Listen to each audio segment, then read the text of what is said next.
పరిశుద్ధ గ్రంథములో ఆదికాండము 16వ అధ్యాయము, ఆదికాండము 16వ అధ్యాయము 13వ వచనాన్ని ఒక్కసారి మనము చూసుకుందాం.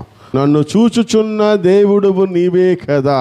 కారణం ఏంటంటే నన్ను చూచుచున్న దేవుడు ఇక్కడ ఉన్నాడు, నన్ను చూచుచున్నాడని ఆ మాటలను అక్కడ మనము చదువుతుంటున్నాం.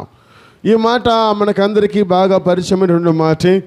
హాగరు తనకున్న జీవితములు, తను పొందుకున్నటువంటి ఇబ్బందులు, తనకున్నటువంటి కష్టములు, ప్రభువు ఆమెని కాపాడిన విధమును, ప్రభువు ఆమెకు సహాయపడిన విధమును చెబుతూ ప్రభు నన్ను చూచుచున్నాడు అని మాటను ఇక్కడ చూస్తుంటున్నాం. ఈరోజు ఈ మాటల ద్వారా కొద్ది నిమిషాలు మీతో కలిసి ప్రభువు మనలందరూ చూచుచున్నాడు అనే సత్యాన్ని మీతో కొద్ది నిమిషాలు ధ్యానించాలని ఆశపడుతుంటున్నా. మనం ఏమనుకుంటున్నామంటే ఎవరు కూడా మనల్ని చూడలేదు అనుకుంటాం. కొన్ని సందర్భాలలో ఎవరు మనల్ని పట్టించుకోవడం లేదు అనుకుంటాం. కొన్ని సందర్భాల్లో ఎవరు మనల్ని చూడకుండా ఉంటున్నారు అనుకుంటున్నాం. కానీ ఈరోజు దేవుడు మనల్ని ఎలాగ చూస్తున్నాడు, ఏ ఏ కోణములో ఏ ఏ భాగంలో చూస్తుంటున్నా, ఆయన చూచుట ద్వారా నాకు కలిగే లాభాలేంటి, లేదంటే చూచుట ద్వారా నేను పొందుకునే మేలులేంటి, ప్రభు నన్ను చూస్తున్నాడు సరే, ఆయన చూడడం వల్ల నాకు కలిగే ఆశీర్వాదాలను ఈరోజు కొద్ది నిమిషాలు మనము ధ్యానించుకోబోతుంటూ ఉన్నాం. కొన్నిసార్లు ఏమైపోతుందంటే కొంతమంది చూస్తూ ఉంటారు. ఉదాహరణకి ఒకళ్ళు ఎవరైనా మిద్దె మీద చూస్తున్నారు అనుకోండి, పిల్లలు పరిగెడతా తట్టుకొని పడిపోతే మిద్దె మీద ఉండి చూసే వాళ్ళు ఏమీ బిడ్డకు సహాయం చేయలేరు. వీళ్ళు ఇక్కడ నుండి కిందకి వెళ్ళిపోయే లోపల బిడ్డ పడిపోతా, కానీ తద్వారా ఏ లాభం లేదు. కానీ వాక్యానుసారముగా దేవుని బిడ్డలమైన మనకు ప్రభువు మనల్ని చూచుచున్నాడని నమ్మిన ఎడల మనకు ఎక్కడెక్కడైతే ఏదేది కలుగుతున్నదో, ఏ ఏ కోణములో ఏ ఏ రంగములో దిగజారుతున్నామో అక్కడంతా కూడా ప్రభువు మనలను కాపాడే దేవుడుగా ఉంటున్నాడు. హల్లెలూయా, హల్లెలూయా. ప్రభు నాకు చూస్తే నాకేం కలిగేది అని కొన్నిసార్లు ప్రశ్నార్థకం మనల్ని ఏర్పడవచ్చు. ప్రభు చూచడం వల్ల నేను పొందుకునే మేలులేంటి, లేదంటే ప్రభు నన్ను చూచడం వల్ల నాకేంటి లాభము అని కూడా కొన్ని సందర్భాలు అనుకోవచ్చు. కాబట్టి ఈరోజు కొద్ది నిమిషాలు మీతో కలిసి ఈ మాటలను ధ్యానించాలని ఆశిస్తుంటున్నా. త్రిప్పుకుందాం. లూకాసు వార్త 5వ అధ్యాయము 2వ వచనానికి మనం చూసుకుందాం. ఇద్దరు దేవుని శిష్యులైనకు ముందు వాళ్ళిద్దరు కూడా ఏం జరుగుతున్నదంటే వారిద్దరు కూడా మరి దోణిల నుంచి దిగి వలలంతా గడుగుతూ ఉన్నారు. వలలో గడుగుతున్న వారిని చూసి ప్రభు ఆ తర్వాత 3వ వచనం 4వ వచనం అంటున్నాడు, సరే ఆ దోణిలోకి ఎక్కి ఏం చేస్తున్నాడంటే వాళ్ళకి కొంచెంసేపు ప్రసంగం చేస్తున్నారు. ప్రసంగం చేసిన తర్వాత ఏమంటున్నాడంటే ఇంకా కాస్త లోనకెళ్ళయ్యా, చేపలు పట్టడానికి వలలు వేయండి అని అంటున్నా.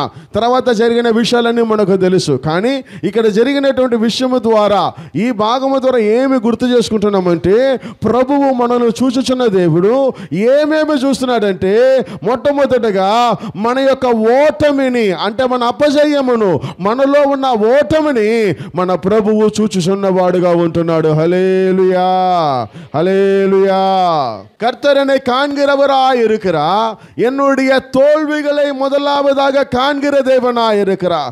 என்னுடைய தோல்வியை ஒருவேளை மனிதர்கள் பரிகாசம் பண்ணலாம், என்னுடைய தோல்வியை மனிதர்கள் தவறுதலாய் பேசலாம், என்னுடைய தோல்வியை வைத்து இன்னும் அதிகமாக என்னை வேறு விதமாய் பேசலாம். ஆனால் என் தேவனோ, என்னை படைத்த சிருஷ்டியோ, என்னை உண்டாக்கின தேவனோ, என் மேல் அன்பு செலுத்தின தேவனோ, எனக்காக ரத்தம் சிந்தின தேவன், என்னை நேசிக்கிற தேவன், எனக்காக மரணத்திலிருந்து உயிர்த்தெழுந்த தேவன், மரணத்தை ஜெயித்தவர் எப்படியாய் பார்க்கிறேன்னு சொன்னா மற்றவர்கள் பார்க்கிற விதமாய் பார்க்காதபடி என் தோல்வியை தேவன் கண்டு எனக்காய் வருகிற தேவனாய் இருக்கிறார். హల్లెలూయా, హల్లెలూయా. మనుషులైతే ఓడిపోతే సంకలు తట్టుకొని నవ్వుకుంటారు. బా ఓడిపోయారు, ఓడిపోయిన దాని గురించి మాట్లాడుతూ ఉంటారు. ఓడిపోతే వాళ్ళకి మహా ఆనందము, ఓడిపోతే వాళ్ళకి చాలా సంతోషము. ఇక్కడ ప్రభువు ఎవరిని గమనిస్తున్నాడంటే చేపలు పట్టిన వాళ్ళని పట్టుకోలేదు ప్రభు, ఆ రోజు రాత్రి కొంతమంది వలలో చేపలు దొరికి ఉంటాయి, వాళ్ళను పట్టుకోలేదు, వాళ్ళను వెతుక్కొని వెళ్ళలా. ఎవరైతే అపజయం పొందుకున్నారు, ఎవరైతే ఒట్టి చేతితో తిరిగి వచ్చారు, ఎవరికైతే ఏమీ దొరకలేదు, వాళ్ళను చూసి వాళ్ళతో మాట్లాడుతూ ఉంటున్నా, వారిని చూసి మాట్లాడి వారికి త్వరగా చేపలను పడేటట్టుగా దేవుడు మారుస్తూ ఉంటున్నా.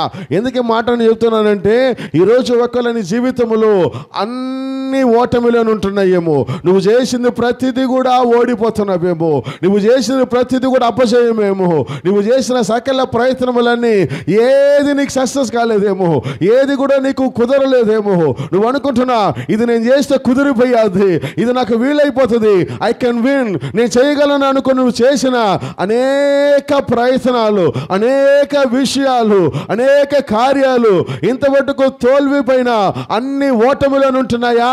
బాధపడకు. మనుషులైతే నిన్ను ఫెయిల్యూర్ అయిన వ్యక్తి అని అనుకోవచ్చు, మనుషులైతే నిన్ను ఫెయిల్యూర్ మ్యాన్ గా, ఫెయిల్యూర్ ఉమెన్ గా అనుకోవచ్చు, కానీ ప్రభు అయితే నిన్ను చూస్తున్న కోణం ఎలా ఉండదంటే, నీ ఫెయిల్యూర్ను నా దేవుడు సక్సెస్ చేయును గాక.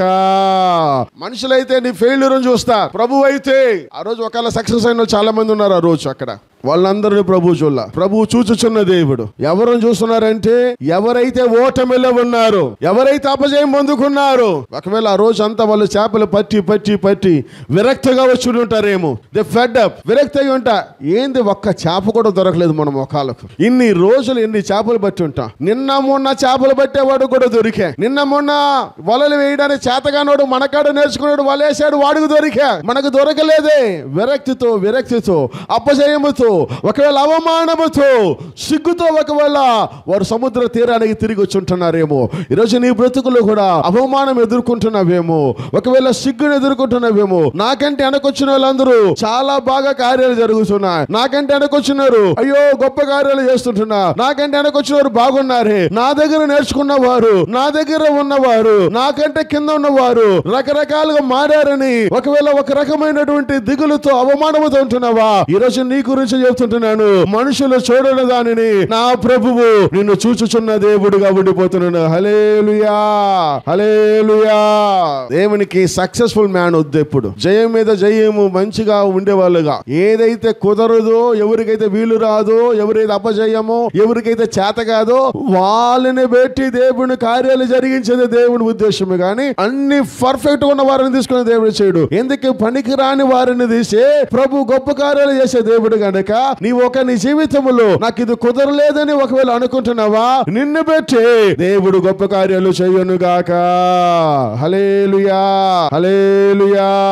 రెండవదిగా ప్రభు ఏం చూస్తున్నాడు? మొట్టమొదటిగా మన ఓటమి, మన అపజయమును நம்மளுடைய தோல்வியை தேவன் காண்கிறார். இரண்டாவதாக మనం ఆ భాగంలో 5వ అధ్యాయం 20వ వచనాన్ని చూసుకుందాం. లూకా సువార్త 5వ అధ్యాయం 20వ వచనంలో చూసుకుందాం. ఇక్కడ మనం చూస్తుంటున్నాం, ప్రభువు ఇక్కడ ఒక పక్షవాయువు కలిగిన వ్యక్తిని ఇంటి పైన పైకప్పును తీసి వాడి మిత్రులు స్నేహితులందరూ కూడా ప్రభు అయిన యేసుక్రీస్తు వారు ఉన్న చోటకి దింపుతూ ఉన్నారు. ఎంత ప్రయాసపడ్డారంటే అంత ప్రయాసంగా, మనిషి అటు ఇటు కదలలేడు. వారు ఏం చేస్తున్నారు? బాగా మంచానికి కట్టేసి, చూడండి ఆ వ్యక్తిని మంచానికి కట్టి ఇంతవరకు చేశారా లేదు, ఫస్ట్ టైం ఇంటి పైకి ఎక్కాలి, ఎక్కి కరెక్ట్ గా ఆ మంచం దిగినంత చోటుగా కరెక్ట్ గా దానిని క్లియర్ చేయాలి. ఎంత కష్టం అనుకుంటారు? మొత్తం తీసి ఆడ వరకు కట్ చేయాలి, మొత్తం తీసేయలేరు, ఎందుకు వీళ్ళు నిలబడి పంపించాలి కాబట్టి.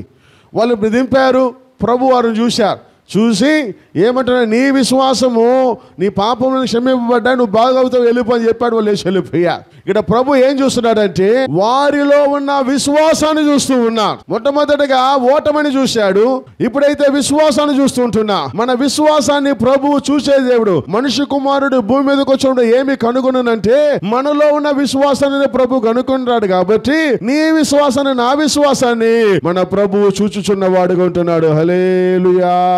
మన విశ్వాసము దేవుని మందిరము బట్టి, దేవుని కార్యాలను బట్టి, దేవుడిచ్చిన ఆశీర్వాదాలను బట్టి, ప్రభు మనకిచ్చిన దీవెనలను బట్టి, తనిచ్చిన బహుమానాన్ని బట్టి, మనకిచ్చిన అనేకమైన ఈవులను బట్టి ప్రభు దగ్గర నమ్మకముగా, ప్రభువా నీవు నాకిచ్చిన ఆశీర్వాదాన్ని బట్టి మీకు వందనాలు, ఇంక నన్ను ఆశీర్వాదించండి, నా సమస్యల నుండి నన్ను విడుదల కలిగించండి, నాకు సమాధానం ఏర్పరచండి, నాకు సంతోషాన్ని కలిగించండి, నాలో నా ఇబ్బందులను తొలగించండి. ఏ రోజైతే ప్రభు సమ్ముఖంలో విశ్వాసముతో కనబడి పరిగెడతామో మన విశ్వాసాన్ని మన ప్రభువు చూచుచున్న వాడుకుంటున్నాడు. హల్లెలూయా, హల్లెలూయా.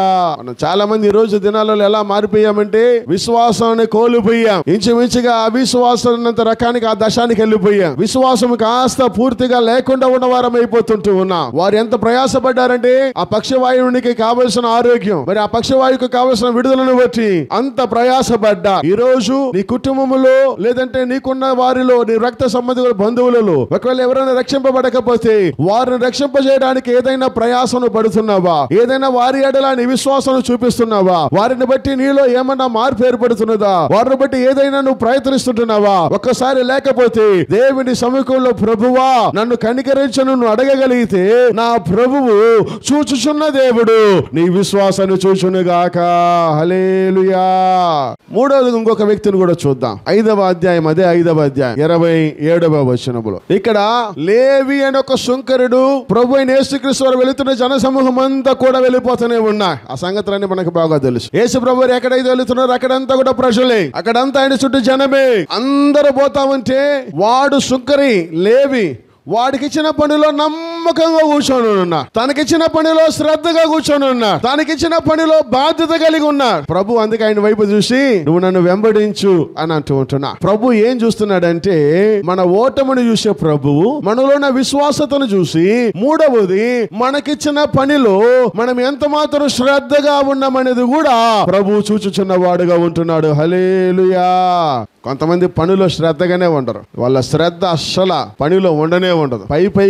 పైకి మనుషులని ఏమార్చాలనుకుంటారు. కానీ మన పనిని మనుషులైతే చూడకపోవచ్చు, కానీ ప్రభు పైనుండి చూస్తూనే ఉన్నా. ప్రభు అంటున్నాడు కొంచెంలో నమ్మకమైన వాడు అనేకమైన ఏలుబడి చేస్తాడు. ఇంకోటి వాడికి ఇచ్చిన పనిలో నమ్మకంగా ఉంటే వాడు ఏమవుతాడంట ఏలుబడి చేస్తాడు అని కూడా సామెతలు మనం చూస్తుంటున్నాం. వాడికి ఇచ్చిన పనిలో కొంచెం వాటిలో నమ్మకమైన వాడు అనేక వాటి పని ఏలుబడి చేస్తాడు. నాకైతే ఏ పని ఇచ్చారో, నాకు ఏ పనిలో నేను ఉన్నాను, ఏ బాధ్యతలో నేను ఉంటున్నాను, ఒకవేళ నువ్వు చేసే వ్యాపారం అయినా సరే, నువ్వు చేసే పని అయినా సరే, లేదు ఒకవేళ ఇంటి దగ్గర ఇంటి పని అయినా సరే, ఏ పనిలో ఉంటున్నా ఆ పనిలో నువ్వు శ్రద్ధగా చేస్తే అది దేవుడు ఇష్టపడుతున్నాడు. ఇష్టపడడమే కాదు, నిన్ను ఎల్లప్పుడూ ప్రభు చూస్తున్న వాడుగానే ఉంటున్నాడు. హల్లెలూయా.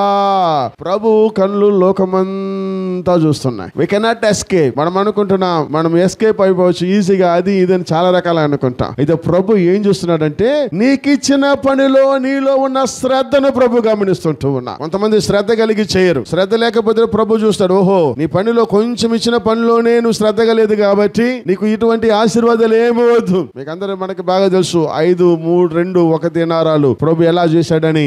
వాటిని చూసి నేను సమయాన్ని ఎక్కువ మరి మందులో గడపడానికి ఇష్టపడలేదు. కానీ నీకు ఇచ్చిన పనిలో ఏ పని ఇచ్చాడో, అది ఉద్యోగమైన, వ్యాపారమైన, ఇంట్లో పని అయినా, హౌస్ వైఫ్ అయినా, లేదా చదివే పని అయినా, ఏ పనులు అయినా సరే నువ్వు శ్రద్ధగా ఉంటే ప్రభు నిన్ను ఆశీర్వదిస్తా. నీ శ్రద్ధను ప్రభు చూస్తుంటూ ఉన్నాడు. శ్రద్ధను ఈ శంకరి లేవి అనే శంకరి యొక్క జీవితంలో ప్రభు తనలో ఉన్న శ్రద్ధను చూసి నీవు నన్ను వెంబడించు అని అంటున్నా. ఒట్టి నీ ఓటమిని మాత్రమే కాదు ప్రభు చూడడం, నీ విశ్వాసాన్ని మాత్రమేగా, నీలో ఉన్న పనిలో ఉన్న శ్రద్ధను కూడా ప్రభువు చూస్తున్న వాడుగా ఉంటున్నా. ఇంకా లూకా సువార్త 7వ అధ్యాయాన్ని చూద్దాం. 7:13 చూద్దాం. ఈ భాగంలో మనం గమనిస్తుంటున్నా ఒక విధవరాలు ఏడుస్తూ ఉన్నా. ఎందుకు ఏడుస్తున్నది? కుమారుడు చనిపోయాడు. కుమారుని తీసుకుని వెళ్ళిపోతూ ఉన్నారు. ఏడుపుతో, దుఃఖముతో, వేదనతో ఉంటూ ఉన్నా. ఆమె అయితే మరి ప్రభు దగ్గరికి ఎవరు ఆమెను పట్టక రాలే. లేదు ప్రభు ఆమె దగ్గరికి వెళ్ళాలి అని ప్రభు కూడా ప్రయత్నించలే. మార్గ మధ్యంలో ఆయన తన పనిలో ఉంటూ ఉన్నారు. మార్గ మధ్యలో వెళుతూ ఉన్న సందర్భంలో సడన్ గా ఆ యొక్క చిన్నవాడు చనిపోయినటువంటి పాడి వెళుతూ ఉన్నారు. తిరిగి చూస్తే ఒక సహోదరి తల్లి ఏడుస్తున్న ఆమెను ప్రభు చూసి నేరుగా ఆ పాడి ఉన్నవాడిని ముట్టి ఏడుస్తున్న తల్లికి దేవుడు సంతోషాన్ని సమాధానం ఇచ్చాడు. హల్లెలూయా, హల్లెలూయా. ఈరోజు నువ్వు ఒకవేళ దుఃఖములో ఉంటున్నావేమో, నీ పరిస్థితిని బట్టి, నీ కుటుంబంలో ఉన్న విషయాలను బట్టి, ఒకవేళ బాధతో ఉంటున్నావేమో, వేదనతో ఉంటున్నావేమో, నీ బిడ్డలను బట్టి, నీ భర్తను బట్టి, నీకున్న ఆర్థిక ఇబ్బందులను బట్టి, అప్పుల సమస్యను బట్టి, ఒకటే గొడవల వల్ల, ఒకవేళ అసమాధానం వల్ల, ఇంట్లో ఉన్న గొడవల వల్ల, ఎప్పుడు సమాధానం లేకుండా, లేదా నీకు రాలేదనే వేదనతో, ఒకవేళ బాధతో నువ్వు దుఃఖములో ఉంటున్నావా? నీ దుఃఖాన్ని ఒకవేళ ఎవరు చూడకుండా ఉండవచ్చు. నీ దుఃఖాన్ని ఒకవేళ నీ తల్లిదండ్రులు చూడకుండా ఉండొచ్చు. నీ దుఃఖాన్ని ఒకవేళ నీ భర్త, నీ భార్య చూడకుండా ఉండొచ్చు. నీ పిల్లలు చూడకుండా ఉండొచ్చు. ఈ లోకం ఎవరు చూడకుండా ఉండొచ్చు. కానీ నా ప్రభువు నిన్ను చూచు దేవుడు. నీ దుఃఖాన్ని కూడా నా ప్రభువు చూసున్నవాడుగా ఉంటున్నాడు. హల్లెలూయా, హల్లెలూయా. నీ దుఃఖాన్ని చూసే దేవుడు, నీ దుఃఖంలో వదిలిపెట్టేలే దేవుడు కాదు. నీ దుఃఖాన్ని దేవుడు సంతోషంగా మార్చే దేవుడు. నీ కన్నీరును తుడిచే దేవుడుగా ఉంటున్నా. నీ బాధను తొలగించే దేవుడుగా ఉంటున్నా. నీకున్న వేదనను మార్చే దేవుడుగా ఉంటున్నా. నీ దుఃఖమును ఆనందముగా దేవుడు మార్చే దేవుడుగా ఉంటున్నా. నీ కన్నీరును అనుకుంటున్నా, అయ్యో నా పరిస్థితులు ఎవరు నన్ను చూడడం లేదు, నా స్థితి ఇలా ఉంటున్నది, నా పరిస్థితి ఇలా ఉన్నది, నాకు బిడ్డలు సరిలేరు, నా కుటుంబం బాగలేదు, నాకు ఆర్థికము సరిపోవడం లేదు, ఏం చేయాలని తోచడం లే, ఏం చేయాలన్నా కుదరడం లేదు, ఏది నాకు సెట్ కావడం లేదు, ఎందుకు నా బ్రతుకు ఇలాగా, నా జీవితం ఎందుకు, నేను ఎందుకు ఇలా ఉంటున్నాను, నాకు మాత్రం ఎందుకని ఎవరు చూడలేదని బాధతో, దుఃఖముతో, నిద్ర పట్టక, తిన్న అన్నము అంటబట్టక, ఒకవేళ బాధతో ఉంటున్నావా? నీ గురించి నీతో చెప్తుంటున్నాను, బాధపడకు. ఆ తల్లి కన్నీరును తుడిచిన దేవుడు, ఆయన మరణించిన దేవుడు కాదు, ఇంకను మన మధ్యలో సజీవముగా ఉన్న దేవుడుగా ఉంటున్నాడు. హల్లెలూయా. నీ ఓటమును చూసి పరిహాసం చేసేవారి మధ్యలో నా ప్రభువు నిన్ను చూచుచున్న వాడుగా ఉంటున్నా. నీ విశ్వాసాన్ని చూస్తున్న వాడుగా ఉంటున్నా. నీ పనిని, నీ శ్రద్ధను, నీ జాగ్రత్తను ప్రభు చూచుచున్న వాడుగా ఉంటున్నా. నీ దుఃఖాన్ని కూడా ప్రభువు చూచుచున్న దేవుడిగా ఉంటున్నా. ఐదవదిగా మనం చూద్దాం లూకా సువార్త 13వ అధ్యాయము 12వ వచనము. 18 సంవత్సరాలు గూనెతో వంగిపోయినటువంటి సహోదరి, ఆమె ఆకాశం వైపు చూడలేనటువంటి ఇబ్బందులు ఉన్నా. ఆమె వల్ల సరిగా నిలబడలేదు. ఆమె ఒకవేళ ప్రజలను కూడా చూడలేదేమో, ప్రజల ముఖాన్ని కూడా సరిగా గమనించలేదేమో. 1 సంవత్సరం 2 సంవత్సరాలుగా 18 సంవత్సరాలు గూనించుకొని నేలను మాత్రమే, భూమిని మాత్రమే చూస్తున్న తల్లి, ఆమె దూరంగా నిలబెడితే ప్రభు పిలుస్తున్నాడు, అమ్మా దగ్గరికి రామ్మా. ఆమె వచ్చిన వెంటనే ప్రభు ఆమెను చూసి మాట్లాడి, ఆమెలో ఉన్నటువంటి ఆ సాతానును, ఆమెలో ఉన్నటువంటి ఇహలోక క్రియలను బంధించి ప్రార్థన చేసిన వెంటనే ఏం జరిగేదంటే, వెంటనే ఆమెలో ఉన్నటువంటి ఆ బలహీనత దూరమై ఆమె చక్కగా లేచి నిలబడి దేవుని నామమును మహిమపరిచేది. హల్లెలూయా, హల్లెలూయా. ఈరోజు కొన్ని సందర్భాల్లో మన జీవితాలలో కూడా కొన్ని సాతాను కట్టులు, కొన్ని శాపాలు ప్రభు దగ్గర ఇంకా మనము సమర్పించుకుని సరిగ్గా ఉండలేనందువల్ల మన జీవితాలను పరిపాలించి మనల్ని ఇంకను క్రిందకు తొక్కుతూనే ఉన్నా. ఎలా దొరుకుతున్నది? ఆకాశం వైపు తేరి దేవుని వైపు చూడనంత దూరము, మన కళ్ళును దేవునికి ఆకాశం వైపు ఎత్తనంత దూరముగా మనలను నేలకు త్రొక్కి మనం అనుకుంటున్నా మనం చూస్తున్న నేలే మంచిది, మనం చేస్తున్న నేలే సరిపోయినది, ఈ నేలే మనకు ఓకే అనుకుంటున్నా. కానీ అది ఒకవేళ 1 సంవత్సరం 2 సంవత్సరాలుగా 18 సంవత్సరాలుగా, లేదు ఒకవేళ నువ్వు పుట్టిన మొదలు నీకు తెలిసినప్పుడు నుండి ఇబ్బంది మీద ఇబ్బంది, శాపం మీద శాపము, పిశాచ కట్టు మీద కట్టులు, ఇలా ఉంటున్నావా? దేవుని సముఖంలో ఈ రోజు ప్రభువా నా పరిస్థితిని చూసే దేవుడువు, నన్ను కట్టివేసినటువంటి స్థితిని నీవు చూడు ప్రభు అని ప్రార్థిస్తే ఆ సహోదరుని ముట్టినట్టుగా ఈ రోజు నా ప్రభువు నిన్ను చూసి ముట్టిన వెంటనే నీలో ఉన్న బలహీనతను దూరపరిచి దేవుని నామమును మహిమపరచబడుదుగాక. హల్లెలూయా, హల్లెలూయా. కొన్నిసార్లు మనం కట్టివేయబడ్డామని కూడా మనకు తెలియదు, గ్రహించలేం. దెబ్బ మీద దెబ్బ, ఇబ్బంది మీద ఇబ్బంది, అన్నీ ఉంటాయి, నెమ్మది ఉండదు. అన్ని మనకు దొరుకుతాయి, సరి అయినటువంటి మరి నెమ్మదిలో లేకుండా ఉండిపోతాం. అది ఒక రకమైన శాపమే. అన్ని ఉన్నా సమాధానం ఉండదు, సంతోషం ఉండదు, అది ఒక రకమైన శాపమే. అన్ని గమనించినప్పుడు ఎన్ని సంవత్సరాలు కట్టివేయబడ్డావో నీకే తెలియదు, ఎన్ని సంవత్సరాలుగా ఇలా ఉండదో మనకు తెలియదు. కానీ ఈరోజు ప్రభు చూచుచున్న దేవుడు, దేవుని దగ్గర, ప్రభువా నా జీవితాన్ని చూడండి, నన్ను చూడండి ప్రభు అని నువ్వు అడిగితే, నిన్ను కట్టివేసున్నా, నీవు కట్టివేయబడిన సకల విధమైన దురాత్మల నుండి, ఆకాశం క్రింద తిరుగుతున్నటువంటి సకల విధమైన అంధకార క్రియల నుండి ఆ ప్రభువు మనలందరినీ విడుదల చేయునుగాక. హల్లెలూయా, హల్లెలూయా. మనకి కొన్నిసార్లు మనం అనుకుంటాం, మనము పుట్టుకతో దేవుని సముఖంలో ప్రార్థనలో ఉంటున్నాం, శాపం మనకు లేదని. మనకు తెలియకుండా కొన్ని శాపాలను మనం వెంబడిస్తాం. ఎందుకంటే దేవునితో సరిపోయినటువంటి సంబంధముతో మనం లేకుండా ఉండడం వల్ల, దేవుని దగ్గర సరిపోయినటువంటి ప్రార్థన పూర్వకంగా మనము లేనందువలన, దేవుని దగ్గర గడపవలసిన సమయాన్ని పూర్తిగా మనం గడపనందువలన అనేకమైన బలహీనతలు, పిశాచ కట్టులు మనల్ని వెంబడిస్తుంటున్నాయి, ఆవరిస్తుంటున్నాయి. కానీ వాటన్నిటి బదులు ప్రభు మనల్ని తప్పిస్తుంటున్నా. ఇంకనూ మనం ప్రభు దగ్గర ఇంకా సమర్పించుకొని ప్రార్థిస్తే దేవుడు మనలందరినీ కూడా విడుదల చేసే దేవుడిగా ఉంటున్నా.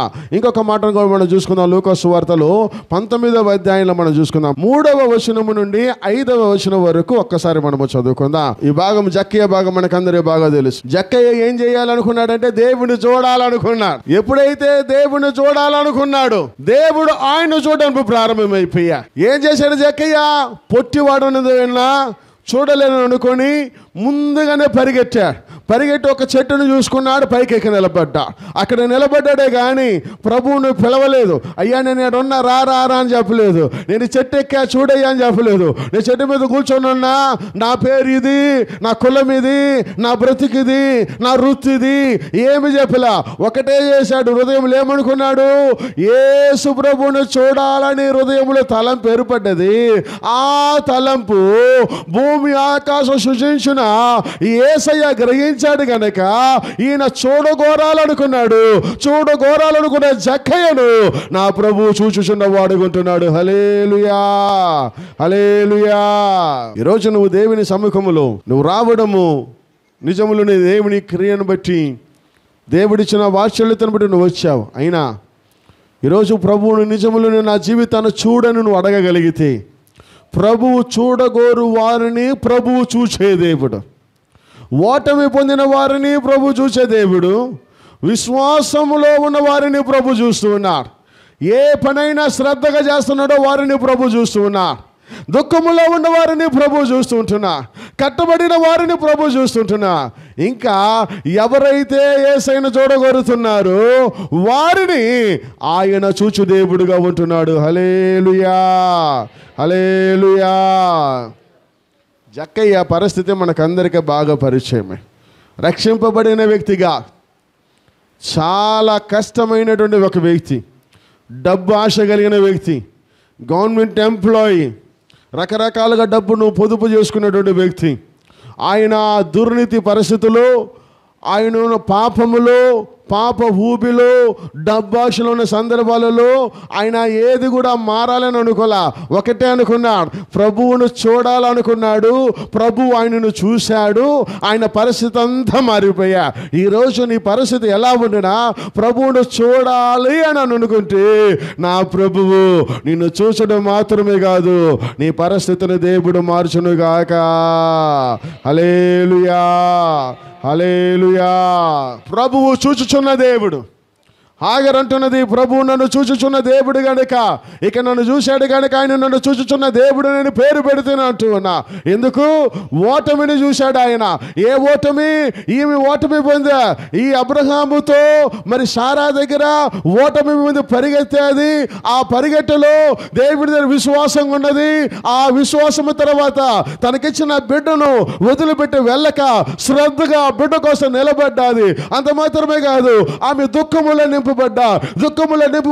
ఆమె కట్టివేయబడిన నీళ్లను ప్రభు విడుదల చేశాడు.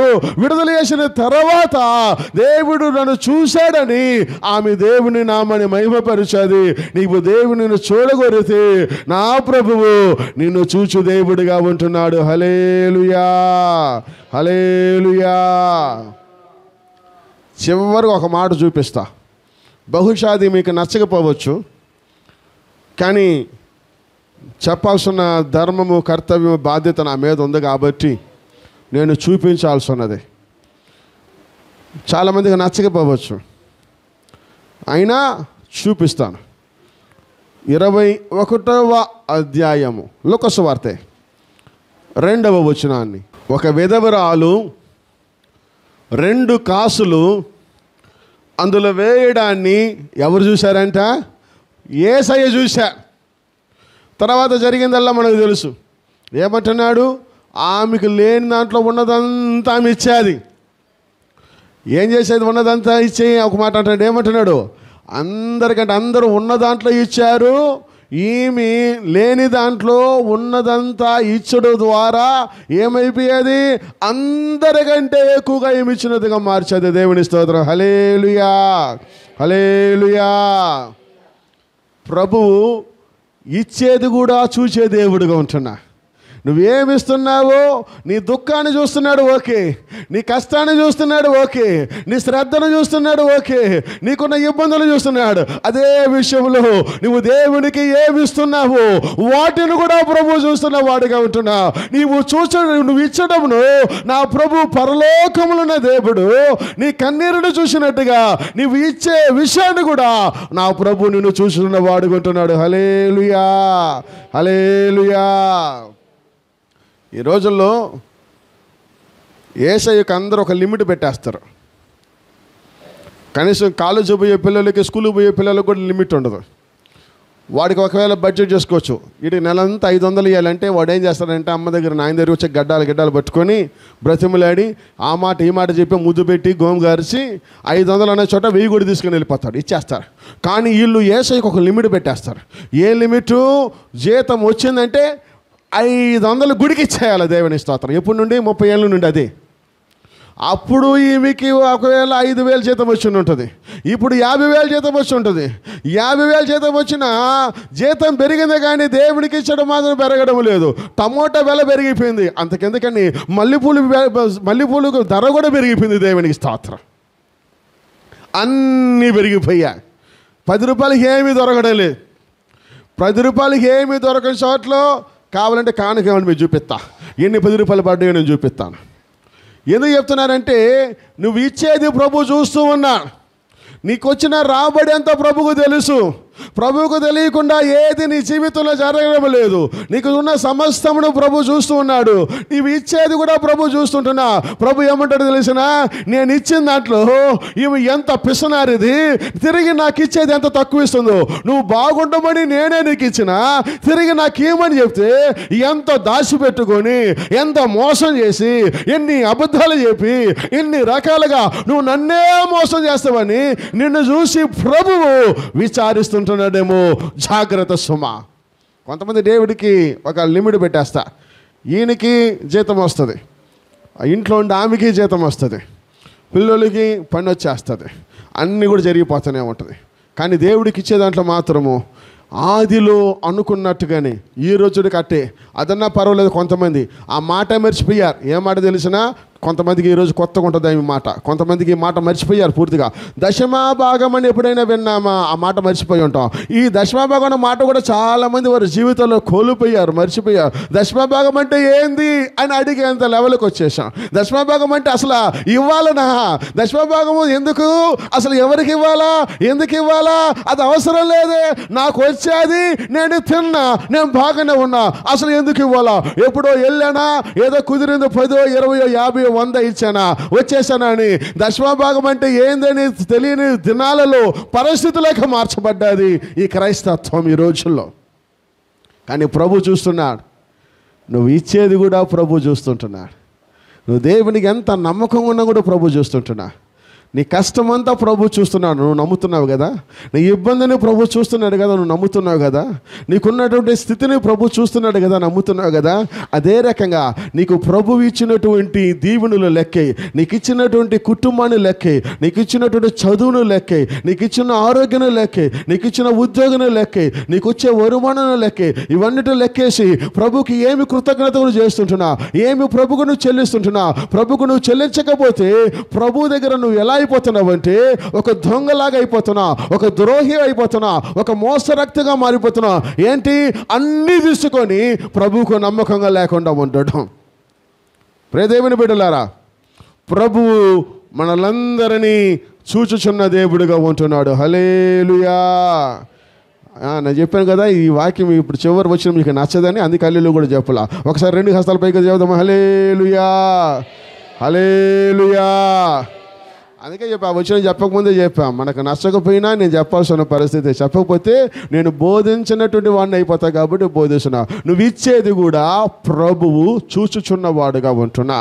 నీ ఓటమిని ప్రభువు చూసి జయవంతంగా దేవుడు మారుస్తున్నా. నీ పనిలో ఉన్న శ్రద్ధను చూసి నేను ఏలుబడి చేసేటట్టుగా ప్రభు మారుస్తున్నా. నీ దుఃఖాన్ని చూసి నేను ఆనందంగా దేవుడు మారుస్తుంటున్నా. నీకున్నటువంటి కట్టుల నుండి ప్రభు విడుదల కలిగించి నేను ఐశ్వర్యంతో దేవుడు మారుస్తుంటున్నా. అంత మాత్రమే కాదు, నువ్వు చూడాలనుకున్న దాన్ని విని ప్రభు నిన్ను చూస్తుంటున్నా. హల్లెలూయా. ఏదైతే విత్తుతామో అదే పంటను మనం ఏం చేయబోతాము, కోసేవారము కొంటున్నా. ఎంత దూరం అయితే నువ్వు విశ్వాసముతో దేవుని సముఖంలో విత్తుతావో అంతగా నువ్వు పంట కోసే వ్యక్తిగా ఉండిపోతా. ఏది నువ్వు ఇస్తున్నావో ప్రభువు చూస్తుంటున్నా. నువ్వు ఇచ్చేదాని ప్రకారముగా నా ప్రభు నీకు దయచేయునుగాక. హల్లెలూయా హల్లెలూయా. నువ్వు ఇచ్చేదాన్ని బట్టి ప్రభు నిన్ను చూడడం మాత్రమే కాదు, నేను ఇచ్చేదాన్ని బట్టి ప్రభు నిన్ను ఆశీర్వదించి, నిన్ను హెచ్చించి, నిన్ను గొప్ప చేసి, నీ ద్వారా దేవుని నామాన్ని మహిమపరిచి ఆయన గొప్ప కార్యాలు దేవుడు మనకందరికీ చేయునుగాక. ఒక్కసారి తలలోంచి ప్రార్థించుకొని, తండ్రి మీకు వందనాలు, స్తుతులు, స్తోత్రాలు ప్రభువా. నీవు మమ్మల్ని చూచు దేవుడువు, మమ్మల్ని నువ్వు ఎల్లప్పుడూ గమనిస్తున్న తండ్రివి నాయన. నీవు చూచుచున్న తండ్రిగా మీకు అనేక సార్లు మేము పడిపోయాం, అనేక సార్లు అపజయం పొందుకున్నాం, అనేక సార్లు ఓటమిలో వెళ్ళిపోయాం. అయినను ప్రభువా నీవు మమ్మల్ని ప్రేమించే దేవుడు ప్రభువా. ఎన్నిసార్లు మేము పడిను ప్రేమించి మమ్మల్ని కౌగలించుకొని మీ రక్తముతో కడిగి నీవు శుద్ధీకరించి నీవు చేర్చుకుంటూ ఉన్న శ్రద్ధను బట్టి, మీ ఎడల మాకున్న ప్రేమను బట్టి, మీ ఎడల మాకున్న శ్రద్ధను బట్టి మీరు మమ్మల్ని ఆశీర్వదిస్తున్నది కూడా మీకు వందనాలు ప్రభువా. మమ్మల్ని కట్టివేసిన సకల విధమైన సాతాను శోధనల నుండి ప్రభు మమ్మల్ని విడుదల చేయించమని ప్రార్థిస్తుంటా. దుఃఖముతో, బాధలతో, వేదనతో ఉన్న మమ్మలను ప్రభువా తృప్తినాలు, స్తోత్రాలు నాయన. మేము ఇచ్చే విషయములు కూడా నీవు మమ్మల్ని చూస్తున్నావని భయము, భక్తితో, వివేకముతో ప్రభు ఇవ్వడానికి కృపణ మీకు దయచేయమని ప్రార్థిస్తుంటున్నా. చూస్తున్నావని మీకు నమ్మకం ఉండడానికి, నేను ఇచ్చడంలో కూడా నేను నమ్మకంగా ఉన్నప్పుడు నీవు నాకు ఇచ్చేదంటూ నమ్మకం ఉంటాను. నమ్మకం, విశ్వాసాన్ని మాకందరికి మీరు దయచేయమని ప్రార్థిస్తూ యేసు పరిశుద్ధ నామమున అడిగి వేడుకుంటున్నాము తండ్రి. ఆమేన్.